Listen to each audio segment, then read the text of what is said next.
الحمد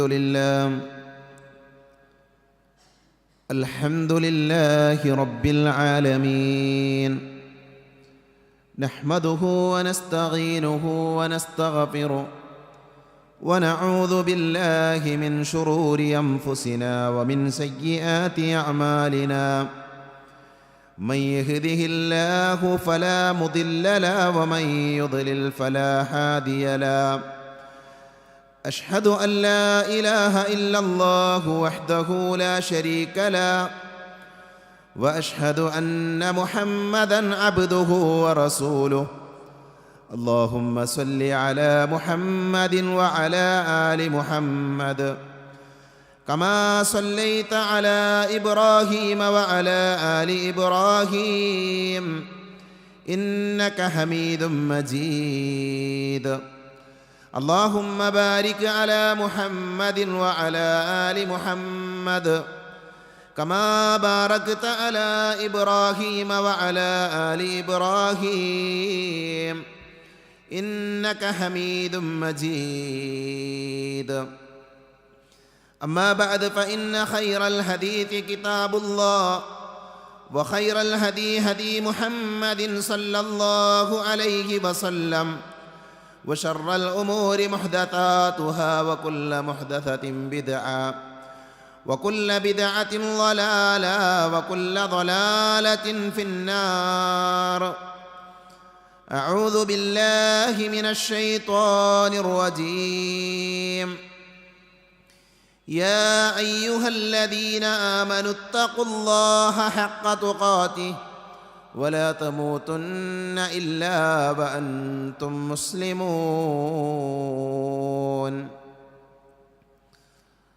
സ്നേഹാദരണീയരായ സഹോദരങ്ങളെ, സഹോദരികളെ, സർവ്വലോകരക്ഷിതാവായ അള്ളാഹുവിനെ സൂക്ഷിക്കണേ എന്ന് സംസാരിക്കുന്ന എന്നോടും കേൾക്കുന്ന നിങ്ങളോടും വളരെയധികം സ്നേഹത്തോടുകൂടെ ഓർമ്മപ്പെടുത്തുകയാണ്, ഉപദേശിക്കുകയാണ്. കഴിഞ്ഞ ഖുതുബകളിലൂടെ നമ്മൾ സംസാരിച്ചു കൊണ്ടിരിക്കുന്നത് നമ്മുടെ ജീവിതത്തിൽ നമ്മൾ ചെയ്യുന്ന സൽക്കർമ്മങ്ങൾ, പ്രവൃത്തികൾ, ആ പ്രവൃത്തികൾക്ക് ലഭിക്കുന്ന വലിയ പ്രതിഫലങ്ങളെക്കുറിച്ചാണ്. നമ്മുടെ അമലുകൾക്ക് ലഭിക്കുന്ന നേട്ടങ്ങളെക്കുറിച്ച് നബി സല്ലല്ലാഹു അലൈഹി വസല്ലമ പഠിപ്പിച്ച ഭാഗങ്ങളാണ് വിശദീകരിച്ചു കൊണ്ടിരിക്കുന്നത്. കഴിഞ്ഞ ഖുതുബയിൽ പരിശുദ്ധ ഇസ്ലാമിൻ്റെ അടിസ്ഥാന വിഷയമായ തൗഹീദുമായി ബന്ധപ്പെട്ട ഫضലുകൾ,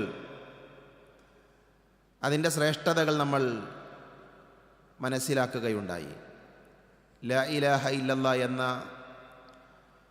പരിശുദ്ധമായ കലിമ നമ്മൾ പ്രഖ്യാപിക്കുന്നതിലൂടെ, നമ്മൾ പറയുന്നതിലൂടെ അല്ലാഹു സുബ്ഹാനഹു വ തആല വിശ്വാസികൾക്ക് നൽകുന്ന വലിയ വലിയ പ്രതിഫലങ്ങൾ നമ്മൾ കേട്ട് കഴിഞ്ഞു. ഇസ്ലാമിൽ തൗഹീദ് കഴിഞ്ഞാൽ ഒരാൾ വിശ്വാസിയായാൽ അയാളുടെ ജീവിതത്തിൽ പിന്നെ അയാൾ നിർവഹിക്കേണ്ട ഏറ്റവും പ്രാധാന്യമുള്ള ഇബാദത്ത് നമസ്കാരമാണ്. അതുകൊണ്ട് തന്നെ നമസ്കാരവുമായി ബന്ധപ്പെട്ട, നമസ്കാരത്തിലൂടെ നമുക്ക് ലഭിക്കുന്ന നേട്ടങ്ങൾ എന്തൊക്കെയാണ്, നമസ്കാരത്തിൻ്റെ വിഷയത്തിൽ നമ്മൾ ശ്രദ്ധിക്കേണ്ട കാര്യങ്ങൾ എന്തൊക്കെയാണ് എന്നതാണ് ഇന്നത്തെ ഖുതുബയിലൂടെ ഏതാനും ചില കാര്യങ്ങൾ എൻ്റെ സഹോദരങ്ങളുടെ ശ്രദ്ധയിൽപ്പെടുത്താൻ ആഗ്രഹിക്കുന്നത്. പരിശുദ്ധ ഇസ്ലാമിലെ നമസ്കാരത്തിൻ്റെ സ്ഥാനമെന്ന് പറഞ്ഞാൽ, ഇസ്ലാമിക ശരീഅത്ത് നിലകൊള്ളുന്നത് അത് ലാ ഇലാഹ ഇല്ലല്ലാഹിലാണ്, വിശ്വാസത്തിലാണ്. ഒരാൾ മുസ്ലിം ആകേണ്ടത് എങ്ങനെയാണ് എന്ന് നമുക്കറിയാം. ഷഹാദത്ത് കലിമ നമുക്കറിയാം. എന്നാൽ ആ ഷഹാദത്ത് കലിമ അംഗീകരിച്ച മനുഷ്യൻ അയാളുടെ ജീവിതത്തിൽ അയാൾ അനിവാര്യമായും മരണം വരെ കൊണ്ടു നടക്കേണ്ട ഇബാദത്താണ് നമസ്കാരം എന്നുള്ളത്. പ്രവാചകൻ സല്ലല്ലാഹു അലൈഹി വസല്ലമ നമസ്കാരത്തെക്കുറിച്ച് പറഞ്ഞത് ഇസ്ലാമിൻ്റെ അമൂദാണ്, തൂണാണ് നമസ്കാരം എന്നാണ്. വ അമൂദുഹു അസ്സലാ, ഇസ്ലാം നിലനിൽക്കുന്ന തൂണാണ് നമസ്കാരം. അങ്ങനെയാണ് പ്രവാചകൻ സല്ലല്ലാഹു അലൈഹി വസല്ലമ നമസ്കാരത്തെക്കുറിച്ച് പറഞ്ഞത്. മഹാനായ ഉബാദത്ത് ബിൻ സാമിത്ത് റളിയല്ലാഹു അൻഹു ഉദ്ധരിക്കുന്ന ഹദീസിൽ കാണാം, നബി സല്ലല്ലാഹു അലൈഹി വസല്ലം പറഞ്ഞു, ഖംസു സ്വലവാത്തിൻ ഇഫ്തറലഹുന്ന അല്ലാഹു അലാ ഇബാദി.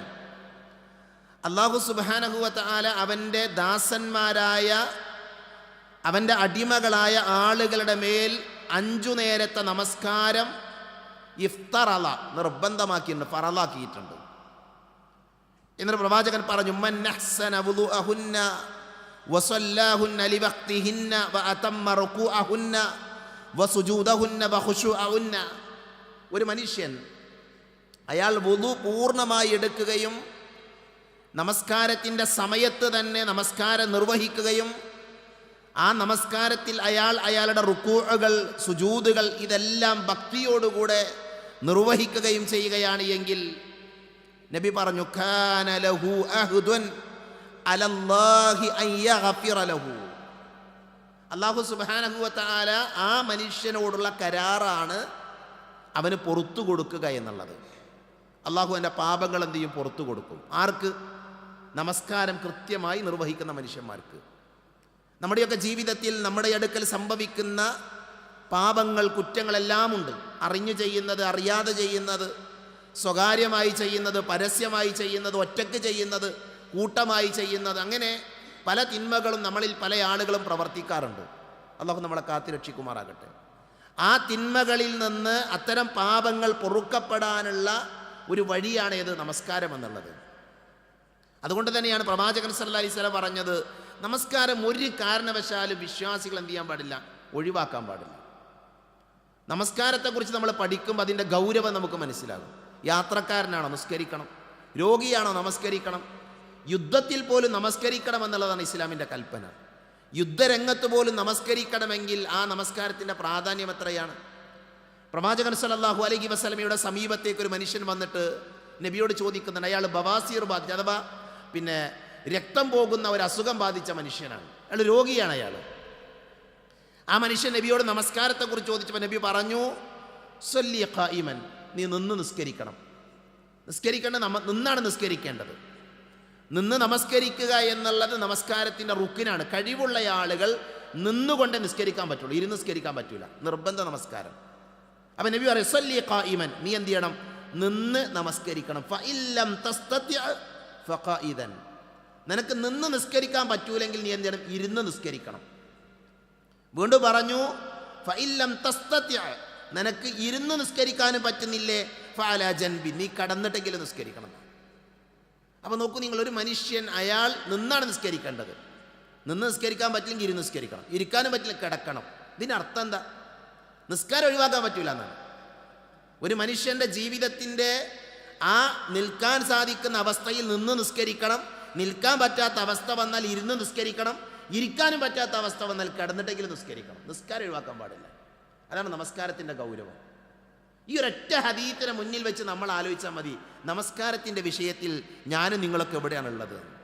നമസ്കാരം എന്ന് പറഞ്ഞാൽ അള്ളാഹുവുമായിക്കൊണ്ടുള്ള മുനാജാത്താണെന്ന് പറയാം. മുനാജാത്ത് എന്ന് പറഞ്ഞാൽ അഭിമുഖ സംഭാഷണം. നമ്മളൊരാളോട് സംസാരിക്കുന്നത് പോലെ അള്ളാഹുമായിക്കൊണ്ടുള്ള മുനാജാത്താണ്, സംസാരമാണെന്ത്? നമസ്കാരം എന്നുള്ളത്. മഹാനായ അലി റളിയല്ലാഹു അൻഹു അദ്ദേഹം പറഞ്ഞൊരു വാചകമുണ്ട്. അദ്ദേഹം പറഞ്ഞു, എനിക്ക് അല്ലാഹു സുബ്ഹാനഹു വ തആലയോട് സംസാരിക്കണം എന്നെനിക്ക് തോന്നുമ്പോൾ, എൻ്റെ റബ്ബായ പടച്ചവനോട് സംസാരിക്കണമെന്ന് തോന്നുമ്പോൾ ഞാൻ എന്ത് ചെയ്യും? ഞാൻ നിസ്കരിക്കാൻ വേണ്ടി പോകും. ആ പറഞ്ഞതിൻ്റെ അർത്ഥം എന്താ? നമസ്കാരത്തിലൂടെ ഒരു അടിമ അവൻ്റെ റബ്ബുമായി സംസാരിക്കുകയാണ്. വിശുദ്ധ ഖുർആനിലെ സൂറത്തുൽ ഫാത്തിഹ, ആ ഫാത്തിഹയുമായി ബന്ധപ്പെട്ട വിശദീകരണത്തിൽ കാണാം, നിസ്കാരത്തിൻ്റെ ഹദീത്തുകളിൽ കാണാം, ഒരു മനുഷ്യൻ ഫാത്തിഹ ഓതുമ്പോൾ അല്ലാഹു സുബ്ഹാനഹു വ തആല എന്ത് ചെയ്യുന്നുണ്ട്? നമ്മളോട് സംസാരിക്കുന്നുണ്ട്. അതിൽ പറയുന്നതിന് അല്ലാഹു മറുപടി പറയുന്നുണ്ട്. വളരെ വിശാലമായ സുദീർഘമായ ഹദീത്താണ്. മറ്റൊരു സന്ദർഭത്തിൽ നമുക്ക് വിശദീകരിക്കാം. അപ്പോൾ നോക്കൂ നിങ്ങൾ, നമസ്കാരം എന്ന് പറഞ്ഞാൽ എന്താ? അള്ളാഹുവുമായി കൊണ്ടുള്ള മുനാജാത്താണ്, അള്ളാഹുവുമായി കൊണ്ടുള്ള സംസാരമാണ്. മനസ്സിലായില്ലേ? വേറെ ഒരു മനുഷ്യൻ അവൻ്റെ റബ്ബുമായി ഏറ്റവും അടുക്കുന്ന സമയം ഏതാ അറിയോ? സുജൂദാണ്. അതെവിടെയുള്ളത്? അത് നിസ്കാരത്തിലാണ്. അപ്പം നമസ്കാരത്തിൻ്റെ പ്രാധാന്യമാണ് ഈ ഹദീത്തുകളെല്ലാം നമ്മളെ പഠിപ്പിക്കുന്നത്. നമസ്കാരത്തിൻ്റെ മതവിധിയായി സാധാരണ പറയാം, നിങ്ങൾ നിസ്കാരം എന്ത് ചെയ്യണം? നിലനിർത്തണം. നമസ്കാരത്തിൻ്റെ വിഷയത്തിലെ പ്രയോഗം പോലും നല്ല ഭംഗിയുള്ള പ്രയോഗമാണ്. നമസ്കരിക്കണമെന്ന് ഖുർആൻ പറഞ്ഞിട്ടില്ല. നമസ്കരിക്കണം എന്ന് ഖുർആനിൽ എവിടെയും കാണാൻ പറ്റില്ല. അപ്പോൾ നോക്കൂ, നിങ്ങൾ സക്കാത്തിനെ കുറിച്ച് പറഞ്ഞത് വആതു സക്കാ, നിങ്ങൾ സക്കാത്ത് കൊടുക്കണമെന്നാണ്. സക്കാത്ത് കൊടുക്കണം എന്നാണ്. ഹജ്ജിനെ കുറിച്ച് പറഞ്ഞെന്താ? ഹജ്ജ് ചെയ്യണമെന്നാണ്. ഹജ്ജ് ചെയ്യണം എന്നാണ്. വഅതിമ്മുൽ ഹജ്ജ മനിസ്തതഅ ഇലൈഹി സബീല, സാധിക്കുന്ന ആളുകൾ കഅബത്തിങ്കൽ പോയി ഹജ്ജ് ചെയ്യണം എന്ന കൽപ്പന. ഫമൻ ഷഹിദ മിൻകുമുശ് ശഹ്റ ഫൽയസും, റമളാൻ മാസത്തിൽ ആരെങ്കിലും ഹാജറുണ്ടെങ്കിൽ അവൻ നോമ്പ് നോൽക്കണം എന്നാണ്. അവിടെ അംറാണ്, നീ ചെയ്യണം എന്ന കൽപ്പന. എന്നാൽ നിസ്കാരത്തെ കുറിച്ച് പറഞ്ഞെന്താ? നമസ്കാരത്തെ കുറിച്ച് അല്ലാഹു പറഞ്ഞു വഅഖീമുസ്സലാ, നമസ്കരിക്കണം എന്നല്ല, നമസ്കാരം നിലനിർത്തണം എന്നാണ്. നമസ്കാരം നിലനിർത്തണം. അതിന് പ്രത്യേകത ഉണ്ട്. കാരണം എന്താ? ഹജ്ജ് സാധിക്കുന്ന ആൾ ചെയ്താൽ മതി. മനസ്സിലായില്ലേ? നോമ്പ് ആരോഗ്യമുള്ളയാൾ, യാത്രക്കാരനല്ലാത്ത ആളാണ് നോമ്പ് നോൽക്കേണ്ടത്. യാത്രക്കാരൻ നോമ്പിൽ ഇളവുണ്ട്, രോഗികൾക്ക് ഇളവുണ്ട്. എന്നാൽ നമസ്കാരം അങ്ങനെയല്ല. അതേപോലെ തന്നെ ഹജ്ജും നോമ്പുമെല്ലാം വർഷത്തിൽ ഒരു മാസമാണ് നോമ്പ്. അതേപോലെ തന്നെ ഹജ്ജോ ആയുസിലൊരു തവണ ചെയ്താൽ മതി, നിർബന്ധമുള്ളത് ഒരു തവണ മാത്രമാണ്. സക്കാത്ത് സമ്പത്തുള്ളവനാണ് കൊടുക്കേണ്ടത്. എന്നാൽ നിസ്കാരം എങ്ങനെയാണോ?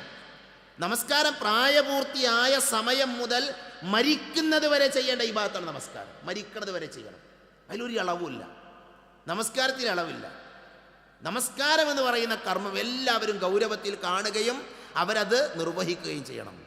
പ്രവാചകൻ സല്ലല്ലാഹു അലൈഹി വസല്ലമ പറഞ്ഞു, പ്രായപൂർത്തിയെത്തിയ സ്വബോധമുള്ള മുസ്ലിമായ മനുഷ്യനാണോ അവൻ എന്ത് ചെയ്യണം? അവൻ നിസ്കരിക്കണം.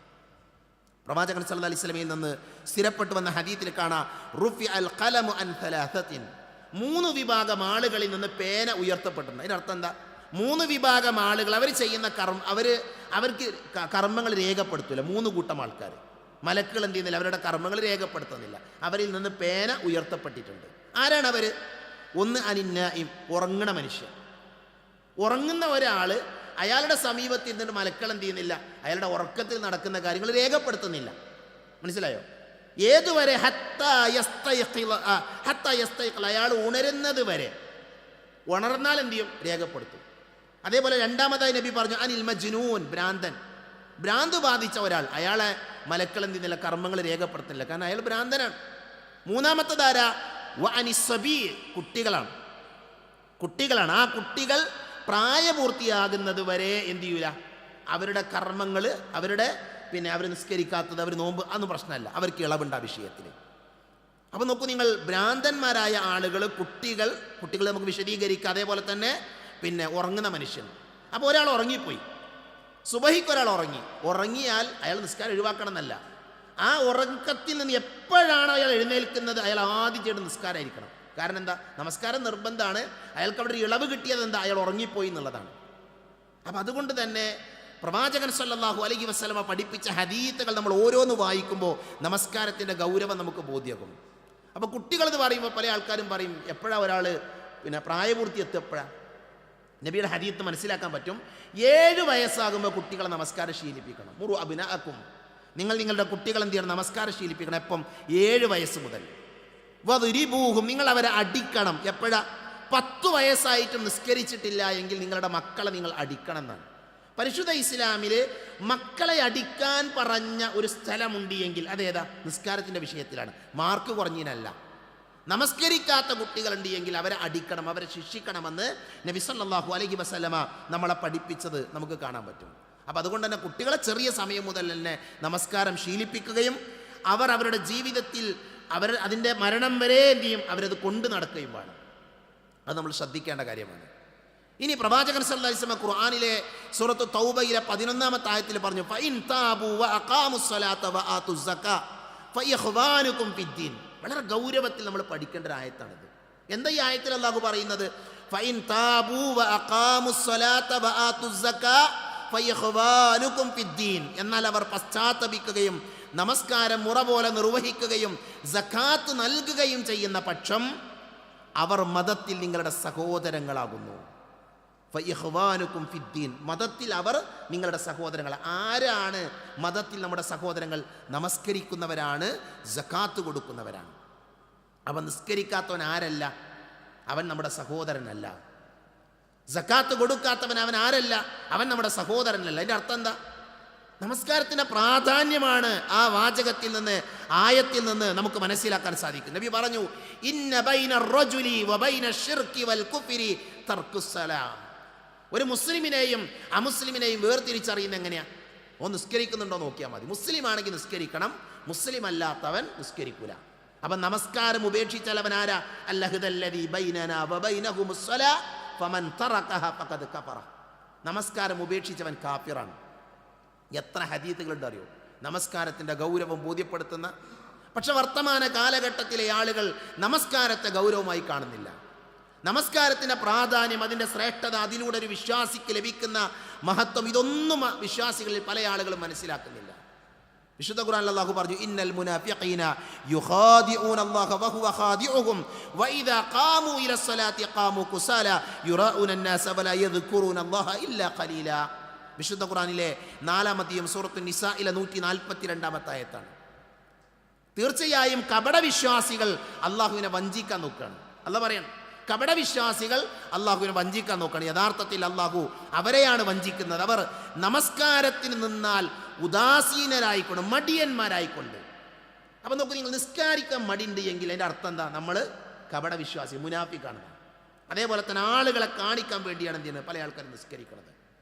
നഊദു ബില്ലാഹ്, അല്ലാഹു നമ്മളെ കാത്ത് രക്ഷിക്കുമാറാകട്ടെ. ഇതൊരു ചെറിയ കാര്യമല്ല. കാരണം എന്താ? പരലോകത്ത് അല്ലാഹു സുബ്ഹാനഹു വ തആല ആദ്യം വിചാരണ ചെയ്യുന്ന അമലെന്താ?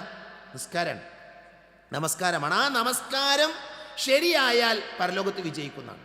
നിസ്കാരം ശരിയാണോ എങ്കിൽ പരലോകത്ത് വിജയിക്കും, ഇല്ലെങ്കിലോ അവൻ പരാജയപ്പെട്ടു എന്ന് നബി സല്ലല്ലാഹു അലൈഹി വസല്ലമ നമ്മളെ പഠിപ്പിച്ചിട്ടുണ്ട്. അതുകൊണ്ട് തന്നെ നമസ്കാരത്തിൻ്റെ പ്രാധാന്യവും അതിൻ്റെ സവിശേഷതയും മനസ്സിലാക്കി ദിനേന നമസ്കരിക്കുന്ന ആളുകൾ നമസ്കാരം ഒഴിവാക്കാൻ പാടില്ല. അത് സുബഹി മുതൽ, സുബഹിയും ളുഹുറും അസറും മഗ്രിബും ഇശാഉം എല്ലാം കൃത്യമായി നമസ്കരിക്കുന്ന ആളുകളായിട്ട് എന്ത് ചെയ്യണം? നമ്മൾ മാറണം. ഒരു കാരണവശാലും നമസ്കാരം ഒഴിവാക്കാൻ ഒരു ഇളവുമില്ല ഇസ്ലാമിൽ. മനസ്സിലായില്ലേ? അതാ യുദ്ധക്കളത്തിൽ പോലും നിസ്കരിക്കണം എന്ന് പറഞ്ഞത്. കുട്ടികൾ ശ്രദ്ധിക്കേണ്ട കാര്യം, ളുഹുറിന് ഇപ്പോൾ ഇവിടുത്തെ സ്കൂളിലെ കുട്ടികൾക്കൊക്കെ സൗഭാഗ്യമാണ്, അവർക്ക് പള്ളിയുണ്ട്, ഇവിടെ ഒന്ന് നിസ്കരിക്കാം. മനസ്സിലായില്ലേ? പെൺകുട്ടികൾ എന്ത് ചെയ്യണം? പള്ളിയിൽ നിസ്കരിക്കണം. പെൺകുട്ടികൾ രക്ഷിതാക്കൾ അന്വേഷിക്കണം, നമ്മുടെ മകൾ അവിടെ നിന്ന് നിസ്കരിക്കണത്. പല പെൺകുട്ടികളും നിസ്കാരം നിർവഹിക്കുന്നില്ല, അവർക്ക് ളുഹറില്ല. കാരണം അവർ സ്കൂളിൽ പോകുന്നു, അല്ലെങ്കിൽ കോളേജിൽ പോകുന്നു. അതാണ് ന്യായം പറയുന്നത്. കോളേജിൽ പോകാൻ വേണ്ടി, സ്കൂളിൽ പോകാൻ വേണ്ടി നിസ്കാരം ഒഴിവാക്കണം എന്നുണ്ട് ഇസ്ലാമിൽ. ഏതവസ്ഥയിൽ നിസ്കരിക്കണം, ഏതവസ്ഥയിൽ നിസ്കരിക്കണം. അതുകൊണ്ട് തന്നെ നമസ്കാരം നിർവഹിക്കുന്നുണ്ടോ എന്ന്, നമ്മൾ നിസ്കരിക്കുന്നുണ്ടോ എന്ന് ആദ്യം നമ്മൾ പരിശോധിക്കുക. നമ്മുടെ വീട്ടിലുള്ള ആളുകൾ, നമ്മുടെ ഭാര്യ, നമ്മുടെ മക്കൾ, നമ്മുടെ മാതാപിതാക്കൾ എല്ലാവരും നിസ്കരിക്കണം. നിസ്കരിക്കാത്തവൻ മുസ്ലിം അല്ല എന്നാണ് പ്രവാചകൻ സല്ലല്ലാഹു അലൈഹി വസല്ലമ നമ്മളെ പഠിപ്പിച്ചിട്ടുള്ളത്. ഇനി ആ നിസ്കാരം കൊണ്ടുള്ള നേട്ടം എന്താ? സഹോദരങ്ങളെ ശരിക്കും നിസ്കരിക്കുകയാണെങ്കിൽ, പ്രവാചകൻ സല്ലല്ലാഹു അലൈഹി വസല്ലം പഠിപ്പിച്ചതുപോലെ നിസ്കരിക്കുകയാണെങ്കിൽ, നബി പറഞ്ഞു, ഇന്ന സ്വലാത്ത തൻഹാ അനിൽ ഫഹ്ശാഇ വൽ മുൻകർ. ഒരാൾ നന്നായി നിസ്കരിക്കുന്ന ആളാണെങ്കിൽ അയാളെ ആ നമസ്കാരം തിന്മകളിൽ നിന്ന് അകറ്റി നിർത്തുന്നതാണ്. ഇത് ആലോചിച്ചാൽ മതി. നമ്മൾ നിസ്കാരം ശരിയാണോ തെറ്റാണോ എന്ന് മനസ്സിലാക്കാനുള്ള ഒരു മാനദണ്ഡമാണ് എന്ത്? നിങ്ങൾ തെറ്റുകൾ ചെയ്യുന്നവരാണ്, അരുതാത്തത് കാണുക, കേൾക്കുക, പറയുക, ഇങ്ങനെ തോന്നിവാസം പ്രവർത്തിക്കുക, കച്ചവടത്തിൽ വഞ്ചന കാണിക്കുക, ആൾക്കാരെ പറ്റിക്കുക, എല്ലാ തിന്മകളും നമ്മുടെ ജീവിതത്തിൽ ഉണ്ട് എങ്കിൽ അതിൻ്റെ അർത്ഥം എന്താ? നമ്മുടെ നിസ്കാരം ശരിയല്ലാന്ന്, നമ്മുടെ നമസ്കാരം ശരിയല്ലാന്ന്. നമസ്കാരം ശരിയാണെങ്കിൽ നബി പറഞ്ഞതാ, ഇന്ന സ്വലാത്ത തൻഹാ അനിൽ ഫഹ്ശാഇ വൽ മുൻകർ. നിശ്ചയമായി നമസ്കാരം എന്ത് ചെയ്യും?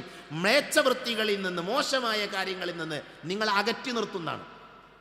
അപ്പം നന്നാകണമെന്ന് ആഗ്രഹിക്കുന്ന മനുഷ്യന്മാരുണ്ടെങ്കിൽ, ജീവിതത്തിൽ വിശുദ്ധി കൈവരിക്കണമെന്ന് ആഗ്രഹിക്കുന്ന ആളുകളുണ്ടെങ്കിൽ അവരെന്താ ചെയ്യേണ്ടത്? അവർ നമസ്കാരം ശരിയാക്കിയാൽ മതി, അവർ നമസ്കാരം റെഡിയാക്കിയാൽ മതി. അപ്പം അതാണ് നമസ്കാരം കൊണ്ട് ലഭിക്കുന്ന ഏറ്റവും വലിയ നേട്ടം. എന്താ? വിശുദ്ധമായൊരു ജീവിതം നയിക്കാൻ നമസ്കാരം നമ്മളെ സഹായിക്കുന്നുള്ളതാണ്. വിശുദ്ധമായൊരു ജീവിതം നയിക്കാൻ. അതേപോലെ തന്നെ പ്രവാചകൻ സല്ലല്ലാഹു അലൈഹി വസല്ലം പറഞ്ഞു, അസ്സലവാത്തുൽ ഖംസു വൽ ജുമുഅതു ഇലൽ ജുമുഅ വറമളാനു ഇലാ റമളാൻ മുകഫിറാത്തുൻ മാ ബൈനഹുന്ന മജ്തുനിബത്തിൽ കബായിർ. ഒരു ദിവസത്തിൽ 5 നേരത്തെ നിസ്കാരം. ഒരാൾ സുബഹി നിസ്കരിച്ചു, ഒരാൾ എന്ത് ചെയ്തു? ളുഹുർ നിസ്കരിച്ചു. ആ 2 നമസ്കാരവും നിർവഹിച്ചൊരു മനുഷ്യനെ സംബന്ധിച്ചിടത്തോളം ആ 2 നമസ്കാരങ്ങളുടെ ഇടയിൽ സംഭവിച്ച പാപങ്ങൾ അവന് പുറത്തു കൊടുക്കും അല്ലാഹു. എന്തുകൊണ്ട്? അവൻ സുബഹി നിസ്കരിച്ചിട്ടുണ്ട്, അവൻ ളുഹുർ നിസ്കരിച്ചിട്ടുണ്ട്. അതേപോലെ തന്നെ ളുഹുർ നിസ്കരിച്ച ഒരാൾ അസർ നിസ്കരിച്ചു. അപ്പോൾ ളുഹുറിൻ്റെയും അസറിൻ്റെയും ഇടയിൽ സംഭവിച്ച തെറ്റുകൾ അല്ലാഹു പുറത്തു കൊടുക്കും. അസർ നിസ്കരിച്ചു, മഗ്രിബ് നിസ്കരിച്ചു, അതിൻ്റെ ഇടയിലെ പാപങ്ങൾ അല്ലാഹു പുറത്തു കൊടുക്കും. മഗ്രിബ് നിസ്കരിച്ചു, ഇശാ നമസ്കരിച്ചു, അതിൻ്റെ ഇടയിലെ തെറ്റുകൾ അല്ലാഹു പുറത്തു കൊടുക്കും. നിസ്കാരം കൊണ്ടുള്ള നേട്ടമാണിത്. നമ്മളെല്ലാവരും നിസ്കരിക്കുന്ന ആൾക്കാരാണ്. അപ്പോൾ നോക്കൂ നിങ്ങൾ, നമസ്കാരം നിർവഹിക്കുന്നതിലൂടെ നമ്മുടെ ജീവിതത്തിൽ സംഭവിക്കുന്ന ചെറിയ ചെറിയ പാപങ്ങൾ അള്ളാഹു പുറത്തു തരും. വൻ പാപങ്ങൾ ഉണ്ട് എങ്കിൽ അത് അള്ളാഹു പൊറുക്കൂല. വൻ പാപങ്ങൾ ഉണ്ട് എങ്കിൽ അള്ളാഹു പൊറുക്കുകയില്ല. ഞാൻ പറഞ്ഞിട്ടുണ്ട് പല സമയങ്ങളിലും, വൻ പാപങ്ങൾ എന്ന് പറഞ്ഞാൽ 7 എണ്ണം മാത്രമല്ല, 7 വൻ പാപങ്ങൾ. സാധാരണ നമ്മളൊക്കെ സിഹിർ, അള്ളാഹുവിൽ പങ്കു ചേർക്കുക, അതേപോലെ തന്നെ സിഹിർ, പലിശ, മനുഷ്യവധം, യുദ്ധത്തിൽ നിന്ന് പിന്തിരിഞ്ഞോടൽ, നല്ല ആളുകളെക്കുറിച്ച് അപവാദം പ്രചരിപ്പിക്കുക, ഇതൊക്കെയാണ് വൻ പാപങ്ങൾ. സാധാരണ നമ്മൾ മദ്രസയിലേക്ക് എണ്ണിപ്പടി അത് മാത്രമൊന്നല്ല വൻ പാപങ്ങൾ. ഇമാം ദഹബിയെ പോലെയുള്ള പണ്ഡിതന്മാർ അവർക്ക് അൽ ഖബായിർ എന്ന് പറയുന്ന ഗ്രന്ഥം തന്നെയാണ്. അൽ ഖബായിർ എന്നാണ് പുസ്തകത്തിൻ്റെ പേരുണ്ട്. വൻ പാപങ്ങൾ 70-ലധികം വൻ പാപങ്ങളെ പണ്ഡിതന്മാർ എണ്ണിപ്പടിപ്പിച്ചിട്ടുണ്ട്. വേറെ ചില ആളുകൾ 100-ലധികം വൻ പാപങ്ങൾ പറഞ്ഞിട്ടുണ്ട്. അതുകൊണ്ട് നമുക്ക് പരിശോധിക്കണം, പഠിക്കണം. അപ്പം ഞാൻ പറഞ്ഞെന്താ, പാപങ്ങളിൽ നിന്ന് സുരക്ഷിതത്വം ലഭിക്കും. എന്തുകൊണ്ട്? നമസ്കാരം നിർവഹിക്കുന്നതിലൂടെ. നബി സല്ലല്ലാഹു അലൈഹി വസല്ലം പറയും, ഒരു മനുഷ്യൻ, ഒരാൾ യാത്രയിലാണ്, യാത്ര ചെയ്തുകൊണ്ടിരിക്കുക. അങ്ങനെ ആ മനുഷ്യൻ എന്ത് ചെയ്തു? ആ മനുഷ്യന് നമസ്കാരത്തിൻ്റെ സമയമായി. അപ്പോൾ അയാൾ ബാങ്ക് കൊടുത്തു. ബാങ്ക് കൊടുത്തിട്ട് എന്ത് ചെയ്തു? അയാൾ നിസ്കരിച്ചു. അയാൾ നമസ്കരിച്ചു. ആ നമസ്കരിച്ച മനുഷ്യനെ കുറിച്ച് നബി പറയുന്നത് ഹുർരിമ അലന്നാർ, അവൻ നരകത്തിൽ പ്രവേശിക്കൂലാണ്. അവൻ നരകത്തിൽ പ്രവേശിക്കൂലാണ്. നോക്കൂ നിങ്ങൾ, നമ്മളൊക്കെ യാത്ര ചെയ്യുന്ന മനുഷ്യന്മാരാണ്. യാത്രയിൽ പലപ്പോഴും പല ആളുകളും നമസ്കാരത്തെ ഗൗരവമായി കാണൂല. ഒരു പള്ളി ഉണ്ടായാൽ അവിടെ കയറി നിസ്കരിക്കാൻ പോലുള്ള മനസ്സ് കാണിക്കൂല. യാത്രക്കാരായ ആളുകൾക്ക് നമസ്കാരത്തിൽ ഇളവുണ്ട്. നിസ്കരിക്കേണ്ട നല്ല ഇളവ്. ളുഹറും അസറും വേണമെങ്കിൽ ഒരുമിച്ച് നിസ്കരിക്കാം, അത് ഖസ്റാക്കി നിസ്കരിക്കാം. അതിന് കുറേ നിബന്ധനകളുണ്ട്, കുറേ നിയമങ്ങളുണ്ട്. എന്നാലും നിസ്കാരം ഒഴിവാക്കാൻ പറ്റില്ല. അപ്പം നോക്കൂ നിങ്ങൾ, നമസ്കാരം നിർവഹിക്കുന്നതിലൂടെ നരകത്തിൽ നിന്ന് രക്ഷ ലഭിക്കുന്ന പ്രവാചകൻ സല്ലല്ലാഹു അലൈഹി വസല്ലം. മറ്റൊരു ഹദീസിലുള്ളത്, മൻ സല്ല അൽ ബർദൈൻ ദഖലൽ ജന്ന, ആരെങ്കിലും ബർദൈൻ നിസ്കരിച്ചാൽ അവന് സ്വർഗ്ഗമുണ്ട്, അവൻ സ്വർഗ്ഗത്തിൽ പ്രവേശിച്ചു. എന്താ ഈ ബർദൈൻ എന്ന് പറഞ്ഞാൽ? ബർദൈൻ എന്ന് പറഞ്ഞാൽ അതുകൊണ്ട് ഉദ്ദേശിക്കുന്നത് അസർ നമസ്കാരവും സുബഹി നമസ്കാരവുമാണ് എന്ന് ഹദീസിൽ കാണാൻ പറ്റും. അപ്പോൾ സുബഹിയും അസർ നിസ്കരിച്ചാൽ അവൻ എന്തുണ്ടെന്നാ? അവന് സ്വർഗ്ഗമുണ്ട് എന്നാ. അതിൻ്റെ അർത്ഥം ബാക്കി നിസ്കരിക്കേണ്ടെന്നല്ല. ആ നമസ്കാരത്തിന് പ്രത്യേകത ഉണ്ട്. ആ 2 നമസ്കാരത്തിന് മലക്കുകൾ സാക്ഷികളാകുന്ന നമസ്കാരമാണ്. അതാണ് നമസ്കാരത്തിൻ്റെ പ്രത്യേകത.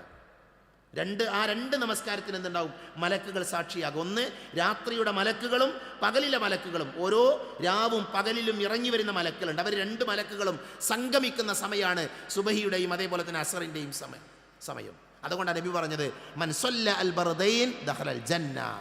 മറ്റൊരു ഹദീസിൽ കാണാം, ലൻ യലിജൻ നാറ അഹദുൻ സല്ല ഖബ്ല തുലൂഇ ശംസി വ ഖബ്ല ഗുറൂബിഹാ. ഒരാൾ എന്ത് ചെയ്യില്ല, അയാളെ നരകം സ്പർശിക്കുകയില്ല. ആരെയാണത്? അയാൾ സുബഹി നിസ്കരിച്ചു, അതേപോലെ തന്നെ അസർ നിസ്കരിച്ചു, അയാളെ നരകം സ്പർശിക്കുകയില്ല. യഅനി അൽ ഫജ്ർ വൽ അസർ. ഇമാം മുസ്ലിം ഉദ്ധരിക്കുന്ന ഹദീത്താണ്. അയാളെ നരകം സ്പർശിക്കൂലെന്ന്.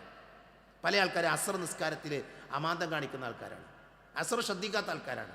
ഒന്ന് ജോലി കഴിഞ്ഞ് വീട്ടിലേക്ക് വരുന്ന നേരം അതുകൊണ്ട് വിട്ടുപോകും. കച്ചവടക്കാർ ഉറങ്ങണ നേരം ഉച്ചക്കൊക്കെ ഒന്ന് ഉറങ്ങും. എന്നിട്ട് എന്ത് ചെയ്യും? അസർ നിസ്കരിക്കാൻ വേണ്ടി മടി കാണിക്കും. ഇത് രണ്ടും ഗൗരവമുള്ള വിഷയമാണ്. അതുകൊണ്ട് തന്നെ പ്രവാചകൻ സല്ലല്ലാഹു അലൈഹി വസല്ലമ ആ നമസ്കാരത്തെക്കുറിച്ച് ഗൗരവമായി പഠിപ്പിച്ചു. വേറെ ഹദീസിൽ കാണാം, മൻ സല്ല അസ്സുബ്ഹ ഫഹുവ ഫീ ദിമ്മത്തില്ലാ. അയാൾ എന്ത് ചെയ്തു? അയാൾ സുബഹി നിസ്കരിച്ചു ജമാഅത്തായിട്ട്. അവൻ അന്ന് അള്ളാഹിൻ്റെ സംരക്ഷണത്തിലാണെന്ന്. അള്ളാഹുവിൻ്റെ ദിമ്മത്ത് എന്ന് പറഞ്ഞാൽ എന്താ? അള്ളാഹു നമ്മളെ സംരക്ഷിക്കുന്നു. എന്തൊരു ഭാഗ്യമാണത്. അപ്പം അതിന് വേണ്ട എന്താ? നമ്മൾ സുബഹിക്ക് ജമാഅത്തിൽ പങ്കെടുക്കുക എന്നുള്ളതാണ്. സഹോദരങ്ങളെ, ആത്മാർത്ഥമായിട്ട് ആലോചിച്ചു, ഇന്നത്തെ ദിവസം സുബഹിൻ്റെ ജമാഅത്തിൽ നമ്മൾ ആരൊക്കെ പങ്കെടുത്തു? നമ്മുടെ നാട്ടിലുള്ള, നമ്മുടെ വീടിൻ്റെ സമീപത്തുള്ള പള്ളിയിൽ പോയി 2 റക്അത്ത് ജമാഅത്തായിട്ട് നിസ്കരിക്കാൻ നമ്മളിൽ എത്ര ആളുകൾക്ക് പറ്റി? ജുമാക്ക് വരുന്ന അതേ ഗൗരവമല്ലേ സുബഹി നമസ്കാരത്തിന്? ഒരു തടസ്സമില്ലാത്ത സമയം സുബഹി നമസ്കാരം എന്ന് പറഞ്ഞാൽ. എല്ലാവരും ഉറങ്ങിക്കിടക്കുന്ന നേരമാണ്. ഒന്ന് 4:30 മണിക്കോ അല്ലെങ്കിൽ 4:45 ഒന്ന് എഴുന്നേറ്റ്, അല്ലേ? 5:30 മണിക്കൊക്കെയാണ് പല പള്ളികളും നിസ്കാരം നടത്തുന്നത്. 5:30 എന്ന് പറഞ്ഞാൽ 6 മണിൻ്റെ സമീപത്താണ്. ഉറക്കം പോലും നഷ്ടപ്പെടുന്നില്ല. പക്ഷെ നമ്മളിൽ പല ആളുകൾക്കും പറ്റുന്നില്ല, പല ആളുകൾക്കും കഴിയുന്നില്ല. അതുകൊണ്ട് ഇത് ഗൗരവമായി കാണേണ്ട കാര്യമാണ്. സുബഹി ജമാഅത്ത് നഷ്ടപ്പെടുത്താൻ പാടില്ല. പ്രവാചകൻ പറഞ്ഞു, ലൈസ സ്വലാത്തുൻ അത്ഖല അലൽ മുനാഫിഖീന മിനൽ ഫജ്രി വൽ ഇശാ. മുനാഫിക്കുകൾക്ക് ഏറ്റവും ഇടങ്ങേറുള്ള നിസ്കാരം ഏതാ അറിയോ? അത് സുബഹിയും അതേപോലെ തന്നെ ഇഷാവുമാണ് എന്ന് പ്രവാചകൻ സല്ലല്ലാഹു അലൈഹി പഠിപ്പിച്ചിട്ടുണ്ട്. സുബഹിയും അതേപോലെ തന്നെ ഇഷാവുമാണെന്ന്. അതുകൊണ്ട് തന്നെ സുബഹി നമസ്കാരം നമ്മൾ ശ്രദ്ധിക്കണം. ഒരു രാത്രി മുഴുവൻ നിസ്കരിച്ച കൂലി കിട്ടുന്ന നബി പറഞ്ഞു. ഒരു രാത്രി മുഴുവൻ നിസ്കരിച്ച കൂലി എങ്ങനെ? ഒരാൾ ഇഷാ നമസ്കാരം ജമാഅത്തായി നിസ്കരിച്ചു, പള്ളിയിൽ പോയി ജമാഅത്തായി നിസ്കരിച്ചു. അങ്ങനെയാണെങ്കിൽ രാത്രിയുടെ പകുതി നിസ്കരിച്ച കൂലി ഓനുണ്ട്. സ്വഹീഹായ ഹദീത്താണത്. രാത്രിൻ്റെ പകുതി നിസ്കരിച്ച കൂലി. വേറൊരാളെന്ത് ചെയ്തു? അയാൾ സുബഹിയും ജമാഅത്തായി നിസ്കരിച്ചു. അങ്ങനെയാണെങ്കിൽ രാത്രി മുഴുവനും നിസ്കരിച്ച കൂലി, നിന്ന് നിസ്കരിച്ച കൂലി അവന് കിട്ടുന്നു. സഹോദരങ്ങൾ, നമ്മൾ നിസ്കരിക്കുന്ന ആൾക്കാരാണ്, നമ്മളൊക്കെ നിസ്കാരം നമ്മൾ നിർവഹിക്കുന്ന ആൾക്കാരാണ്. ഈ നമസ്കാരത്തിലൂടെ ഇങ്ങനെയുള്ള വലിയ പ്രതിഫലങ്ങൾ ഒളിഞ്ഞുകിടപ്പുണ്ട്, നമ്മളത് മനസ്സിലാക്കണം. അപ്പോഴാണ് നമസ്കാരത്തോട് കൂടുതൽ താല്പര്യം ഉണ്ടാകുക. അതുകൊണ്ട് എന്ത് വേണം? പ്രവാചകൻ സല്ലല്ലാഹു അലൈഹി വസല്ലമ പഠിപ്പിച്ച നമസ്കാരങ്ങൾ കൃത്യമായി പാലിക്കാൻ നമ്മൾ തയ്യാറാകണം. പ്രവാചകൻ പറഞ്ഞു, 40 ദിവസം തുടർച്ചയായിട്ടൊരാൾ ജമാഅത്തായി നിസ്കരിക്കുകയാണെങ്കിൽ, ഒരു വക്തും നഷ്ടപ്പെടുത്താതെ 40 ദിവസം തുടർച്ചയായി ജമാഅത്ത് നിസ്കരിച്ചാൽ, മൻ സ്വല്ല 40 യൗമൻ ഫീ ജമാഅത്തിൻ സ്വലാത്തിൽ ഫജ്ർ, ഫജ്ർ നമസ്കാരം 40 ദിവസം തുടർച്ചയായി നിസ്കരിച്ചു, അതേപോലെ ഇശാ നമസ്കാരം നിസ്കരിച്ചു, അങ്ങനെയാണ് എങ്കിൽ നിഫാഖിൽ നിന്ന്, കപടതയിൽ നിന്ന് അവന് രക്ഷ കിട്ടുന്ന, അവൻ മുനാഫിക്കാവൂല. അപ്പോൾ ഒന്ന് പേനയും പേപ്പറൊക്കെ എടുത്ത് ഒരു വക്ത് പോലും നഷ്ടപ്പെടാതെ എന്ത് ചെയ്യുക? ജമാഅത്തായി നിർവഹിക്കുക. അതിന് അവസരം ഉണ്ടാക്കുക. അത് നിഫാഖിൽ നിന്നുള്ള സംരക്ഷണമാണ് എന്ന് നബി സല്ലല്ലാഹു അലൈഹി വസല്ലം പഠിപ്പിച്ചിട്ടുണ്ട്. അതേപോലെ തന്നെ പരലോകത്ത് നമസ്കാരം വെളിച്ചമാകും, തെളിവാകും എന്നൊക്കെ പ്രവാചകൻ സല്ലല്ലാഹു അലൈഹി വസല്ലം പഠിപ്പിച്ച ഹദീസിൽ നമുക്ക് കാണാൻ പറ്റും. പരലോകത്ത് വിജയം ലഭിക്കുന്ന നമസ്കാരത്തിലൂടെയാണ്. ഒരാൾ പരലോകത്ത് അയാളുടെ വിജയവും പരാജയവും, ഈമാനുള്ള ഒരാളുടെ വിജയവും പരാജയവും അള്ളാഹു തീരുമാനിക്കുന്ന നിസ്കാരത്തിലൂടെയാണ്. അതുകൊണ്ട് നമസ്കാരത്തിൻ്റെ ഗൗരവം നമ്മൾ മനസ്സിലാക്കി എന്ത് ചെയ്യുക? കൃത്യമായി നമസ്കാരം നിർവഹിക്കുന്ന ആളുകളാവുക. ആ നമസ്കാരത്തിലൂടെ ലഭിക്കുന്ന പ്രതിഫലങ്ങൾ നേടിയെടുക്കാൻ വേണ്ടി നമ്മൾ പരിശ്രമിക്കുക. അള്ളാഹു നമ്മെ അനുഗ്രഹിക്കുമാറാകട്ടെ.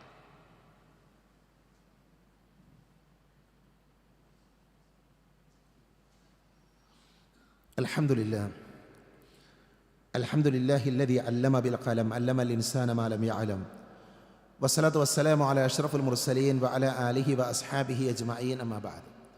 ഒരിക്കൽ കൂടെ അള്ളാഹുവിനെ സൂക്ഷിക്കണേ എന്ന് ഓർമ്മപ്പെടുത്തുകയാണ്. മദീനത്തെ പള്ളിയിൽ നബി സല്ലല്ലാഹു അലൈഹി വസല്ലമ സഹാബികളുടെ കൂടെ ഇരിക്കുമ്പോൾ ആ പള്ളിയിലേക്കൊരു മനുഷ്യൻ കടന്നു വന്നു. ആ മനുഷ്യൻ സലാം പറഞ്ഞു. എന്നിട്ട് അയാൾ നമസ്കാരം നിർവഹിക്കാൻ വേണ്ടി ആരംഭിച്ചു. നമസ്കാരമെല്ലാം പൂർത്തീകരിച്ചു. നബിയുടെ സമീപത്തേക്ക് അയാൾ വന്നു. നബി സല്ലല്ലാഹു അലൈഹി വസല്ലമയോട് സലാം പറഞ്ഞു. നബി സലാം മടക്കി. നബി അദ്ദേഹത്തോട് പറഞ്ഞു, നിങ്ങൾ നിസ്കരിച്ചിട്ടില്ല, നിങ്ങൾ നമസ്കരിച്ചിട്ടില്ല, അതുകൊണ്ട് ഇർജിഅ, നിങ്ങൾ മടങ്ങുക, നമസ്കരിക്കുക. അയാൾ വീണ്ടും പോയി. അയാൾ വീണ്ടും നമസ്കരിച്ചു. തിരിച്ചു വന്നപ്പോൾ നബി പറഞ്ഞു, നിങ്ങൾ നിസ്കരിച്ചിട്ടില്ല, നിങ്ങൾ വീണ്ടും മടക്കി നിസ്കരിക്കുക. അയാൾ വീണ്ടും മടക്കി നമസ്കരിച്ചു. അപ്പോഴും നബി പറഞ്ഞു, നിങ്ങളുടെ നമസ്കാരം ശരിയായിട്ടില്ല, നിങ്ങൾ നിസ്കരിച്ചിട്ടില്ല. ആ മനുഷ്യൻ നബിയോട് പറഞ്ഞു, നബിയെ, ഞാനിപ്പം നിർവഹിച്ചതുപോലെ അല്ലാതെ എനിക്ക് നിസ്കരിക്കാൻ അറിയില്ല. നിങ്ങൾ കണ്ടല്ലോ, ഞാൻ നിസ്കരിക്കുന്ന രീതി കണ്ടല്ലോ, അതേപോലെയാണ് എനിക്കറിയാവുന്ന നിസ്കാരം. അതുകൊണ്ട് നമസ്കാരം നിങ്ങൾ എന്നെ പഠിപ്പിച്ചാലും. നബി സല്ലല്ലാഹു അലൈഹി വസല്ലം ആ മനുഷ്യന് നമസ്കാരം പഠിപ്പിച്ചു കൊടുക്കുന്നുണ്ട്. നമസ്കാരത്തിൻ്റെ ആദ്യം മുതൽ അവസാനം വരെ എങ്ങനെയാണ് നമസ്കരിക്കേണ്ടത് എന്ന് പഠിപ്പിക്കുന്നുണ്ട്. ആ ഹദീത്തിൽ നിന്നാണ് പണ്ഡിതന്മാർ നമസ്കാരത്തിൻ്റെ റുക്നുകൾ, നമസ്കാരത്തിൻ്റെ വാജിബുകൾ, നമസ്കാരത്തിൻ്റെ സുനനുകൾ ഇതെല്ലാം വേർതിരിക്കുന്നത് ആ ഹദീത്തിന് മുന്നിൽ വെച്ചാണ്. ഞാൻ ഈ ഹദീത്ത് പറയാൻ കാരണം, നമ്മളിൽ പല ആൾക്കാരുടെയും നമസ്കാരം ശരിയല്ല എന്നുള്ളതാണ് യാഥാർത്ഥ്യം. ആരെയും കുറ്റപ്പെടുത്താൻ വേണ്ടി പറയുന്നതല്ല. നമ്മുടെ നമസ്കാരം ശരിയാണോ എന്ന് എന്ത് ചെയ്യണം? നമ്മൾ പരിശോധിക്കണം. സല്ലു കമാ റഅയ്തുമൂനി ഉസല്ലി, ഞാൻ എങ്ങനെ നമസ്കരിച്ചോ അതേപോലെ നിങ്ങൾ നിസ്കരിക്കണം എന്നാണ്. ഞാൻ എങ്ങനെ നമസ്കരിച്ചോ അതേപോലെ നിങ്ങൾ നിസ്കരിക്കണം. ഇത് നബി പറഞ്ഞതാണ്. അതുകൊണ്ട് തന്നെ പ്രവാചകൻ സല്ലല്ലാഹു അലൈഹി വസല്ലം പഠിപ്പിച്ച നമസ്കാരം തന്നെയാണോ നമ്മൾ നിർവഹിക്കുന്നത് എന്ന് ഒരു പരിശോധന നമ്മൾ നടത്തണം. നമ്മളിൽ പല ആൾക്കും ചെറിയൊരു ഉദാഹരണം പറയാം. നമ്മൾ നമസ്കാരത്തിൽ തശഹുദിൽ എപ്പോഴാണ് വിരൽ ചൂണ്ടാറുള്ളത്? തശഹുദിൽ നമ്മൾ വിരൽ ചൂണ്ടാറുള്ളത്, പല ആളുകളും വിരൽ ചൂണ്ടാറുള്ളത് അത്തഹിയാത്ത് ചൊല്ലി, അത്തഹിയാത്തിൽ അഷ്ഹദു അല്ലാ ഇലാഹ ഇല്ലല്ലാഹ് വ അഷ്ഹദു അന്ന മുഹമ്മദർ റസൂലുള്ളാഹ് എന്ന് പറയുന്ന ആ വാചകം പറയുമ്പോഴാണ് പല ആൾക്കാരും വിരൽ ചൂണ്ടാണ്. എന്താണ് അതിലുള്ള തെളിവ്? എന്താണ് അപ്പോൾ വിരൽ ചൂണ്ടണം എന്നുള്ളതിൻ്റെ തെളിവ് എന്താണ്? നമ്മൾ ആരും തെളിവ് കണ്ടിട്ടില്ല. നമ്മൾ മദ്രസന്ന് പഠിച്ചതാണ്. എന്നാൽ ഒരാൾ തശഹുദിലിരിക്കുന്ന സമയത്ത് വിരൽ ചൂണ്ടേണ്ടത് എപ്പോൾ എന്ന് നബി പഠിപ്പിച്ചിട്ടുണ്ട്. അതെപ്പോഴാണ്? തശഹുദിലിരിക്കുന്നതിൻ്റെ തുടക്ക സമയത്ത് തന്നെ വിരൽ ചൂണ്ടണം. അത്തഹിയാത്തുൽ മുബാറക്കാത്തു എന്ന് പറഞ്ഞ് തുടങ്ങുന്ന സമയത്ത് എന്ത് ചെയ്യണം? വിരൽ ചൂണ്ടണം. അതാണ് ഹദീത്തിലുള്ളത്. എങ്ങനെയാണ് വിരൽ പിടിക്കേണ്ടത്? വിരൽ ചൂണ്ടുമ്പോൾ വിരൽ എങ്ങനെ പിടിക്കണം? അത് ഹദീത്തിലുണ്ട്. നമ്മൾ മദ്രസന്ന് പഠിച്ചു വെച്ചത് ചില ആൾക്കാർ ഇങ്ങനെ പിടിക്കും, അല്ലേ? ഇങ്ങനെ പിടിക്കുന്നത് പ്രശ്നമൊന്നുമില്ല. ഇമാം ബുഖാരി ഉദ്ധരിക്കുന്ന ഹദീത്തിൽ നമ്മുടെ ഈ തള്ളവിരൽ ഈ ചൂണ്ടുവിരലിനോട് ചേർത്ത് ഈ രീതിയിൽ പിടിക്കാം. എന്നാൽ അധിക ഹദീത്തിൽ വന്നത് മധ്യവിരൽ, നടുവിലെ വിരലും ഈ തള്ളവിരലും കൂടെ ചേർത്ത് ഇങ്ങനെ ഇത് റൗണ്ടാക്കി പിടിച്ചു, വൃത്താകൃതിയിൽ പിടിച്ചിട്ട് ഈ വിരൽ ചൂണ്ടിന്ന ഹദീത്തിലുള്ളത്. നേരത്തെ പറഞ്ഞതും ഹദീത്തിൽ വന്നിട്ടുണ്ട്, അങ്ങനെ പിടിക്കാവുന്നതാണ്. ഇതൊക്കെ വളരെ ചെറിയ കാര്യങ്ങളാണ്, വളരെ നിസ്സാരമെന്ന് നമുക്ക് തോന്നുന്ന കാര്യങ്ങളാണ്. ഇങ്ങനെ നമസ്കാരത്തിൽ ഓരോ കർമ്മങ്ങളും നമ്മൾ പഠിക്കണം. എവിടെയാണ് തക്ബീർ കെട്ടേണ്ടത്, എങ്ങനെയാണ് കെട്ടേണ്ടത്, കൈകൾ ഉയർത്തുമ്പോൾ ആ കൈകൾ പിടിക്കേണ്ട രീതി എന്താണ്. അതുകൊണ്ട് തന്നെ നമസ്കാരം എന്ന് പറയുന്നത് ഏറ്റവും പ്രാധാന്യമുള്ള ഇബാദത്താണ്. ആ ഇബാദത്തിനെ ശരിയായ രീതിയിൽ പഠിക്കാൻ വേണ്ടി എന്ത് ചെയ്യണം, നമ്മൾ സമയം കണ്ടെത്തണം. പ്രവാചകൻ സല്ലല്ലാഹു അലൈഹി വസല്ലമ നമസ്കാരത്തിൻ്റെ രൂപം പഠിപ്പിച്ചത് പരിശുദ്ധമായ മിമ്പറിൽ വെച്ചാണ്. അവിടെ വെച്ചാൽ നബി നമസ്കാരത്തിൻ്റെ ഓരോ കർമ്മങ്ങളും പഠിപ്പിച്ചിട്ടുള്ളത്. അതുകൊണ്ട് തന്നെ നമസ്കാരത്തെക്കുറിച്ച് പഠിക്കാനും അതിലൂടെ ലഭിക്കുന്ന നേട്ടങ്ങൾ സ്വന്തമാക്കാനും വിശ്വാസികളായ നമ്മൾ ഓരോരുത്തരും ആത്മാർത്ഥമായി പരിശ്രമിക്കുക. അല്ലാഹു സുബ്ഹാനഹു വ തആല അതിനുള്ള തൗഫീഖ് നമുക്ക് എല്ലാവർക്കും നൽകി നമ്മെ അനുഗ്രഹിക്കുമാറാകട്ടെ. അറിഞ്ഞുമറിയാതെയും നമ്മുടെ ജീവിതത്തിൽ സംഭവിച്ചു പോയ ചെറുതും വലുതുമായ എല്ലാ തെറ്റുകുറ്റങ്ങളും അല്ലാഹു പുറത്തു മാപ്പാക്കി തരുമാറാകട്ടെ. രോഗം കൊണ്ട് ബുദ്ധിമുട്ടുന്ന ആളുകളുണ്ട്, അല്ലാഹു അവർക്ക് ശിഫ നൽകുമാറാകട്ടെ. മരണപ്പെട്ടു പോയ ആളുകൾക്ക് അല്ലാഹു മഗ്ഫിറത്ത് നൽകി അനുഗ്രഹിക്കുമാറാകട്ടെ. ജോലിയില്ലാതെ കഷ്ടപ്പെടുന്ന ധാരാളം സഹോദരങ്ങളുണ്ട്, അവർക്ക് അല്ലാഹു നല്ല ജോലി നൽകി അവരെ അനുഗ്രഹിക്കുമാറാകട്ടെ. ജയിലുകളിൽ കഴിയുന്ന നിരപരാധികളായ സഹോദരങ്ങളുണ്ട്, അല്ലാഹു അവർക്ക് മോചനം നൽകുമാറാകട്ടെ. അല്ലാഹുമ്മ ഗഫിർ ലിൽ മുഅ്മിനീന വൽ മുഅ്മിനാത്ത് വൽ മുസ്ലിമീന വൽ മുസ്ലിമാത്ത് അൽഅഹ്യാഅ മിൻഹും വൽ അംവാത്ത്. അല്ലാഹുമ്മ അജ്രിനാ മിനൻ നാർ, അല്ലാഹുമ്മ അജ്രിനാ മിനൻ നാർ, അല്ലാഹുമ്മ അജ്രിനാ മിനൻ നാർ. റബ്ബനാ ആതിനാ ഫിദ് ദുനിയ ഹസന വഫിൽ ആഖിറതി ഹസനതൻ വഖിനാ അദാബൻ നാർ. ആമീൻ ആമീൻ ബിറഹ്മതിക യാ അർഹമർ റാഹിമീൻ. വആഖിറു ദഅവാനാ അൽഹംദുലില്ലാഹി റബ്ബിൽ ആലമീൻ.